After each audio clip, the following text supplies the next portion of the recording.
Senior सहाफ़ी शहीद अज़ीज़ मेमण के कत्ल मसण के सीनियर सहाफ़ी नूर अहमद थेबो ते जवाबदारनि पारां बेरामण तशद्दुद ख़िलाफ़ टंडो ग़ुलाम हैदर नेशनल प्रेस क्लब के सहाफ़ियुनि पारां एहतजाजी मुज़ाहिरो कयो पियो। सिंध सहाफ़ी संघ जे अॻवाननि ग़ुलाम रसूल गुल ख़ास के ग़ुलाम मुर्तज़ा लगारी ऐं ॿियनि पारां एहतजाजी मुज़ाहिरो करे क़ातिलनि जी गिरफ़्तारी लाइ सख़्त नारेबाज़ी कई वई।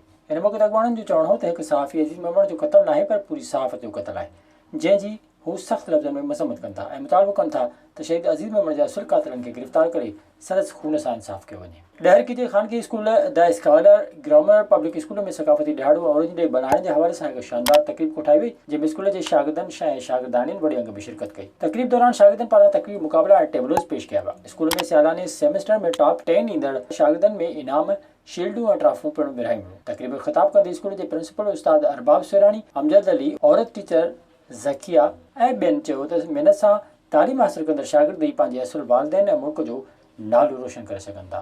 शहदादपुर जे अब्दाल नगर पाड़े में सरकारी डिस्पोजल तां क़दीम वणनि जी गैर क़ानूनी वाढी जारी आहे। मीडिया जे पहुचण ते वाढी कंदड़ ग़ाइब थी विया। म्यूनिसिपल जे चेयरमैन ॿुधायो त हिकु वणु जेको किरियल हो उहो खंयो वियो आहे, जॾहिं त मौक़े ते 4 खां वधीक वण वढियल मौजूदु मिलिया ऐं उन खां अॻु में डॉक्टरनि पिणु भरे खई वई हुई। वण जी वाढी जी इतला मिलण ते अवामी आवाज़ जे नुमाइंदे SDO public health Nasir Shaikh ऐं असिस्टेंट कमिश्नर बाबर निज़ामानी ऐं SHO शहदादपुर ग़ुलाम शबीर दिलवानी सां राब्तो करे उन्हनि खे इतला ॾिनो, जिते SDO पब्लिक हेल्थ लाइलमी जो इज़हार कयो ऐं SHO शहदादपुर पुलिस मोकिले वण तहवील में वठी छॾिया। विज़िट कयो अवामी आवाज़ मीडिया ग्रुप जी वेबसाइट awamiawaz.pk।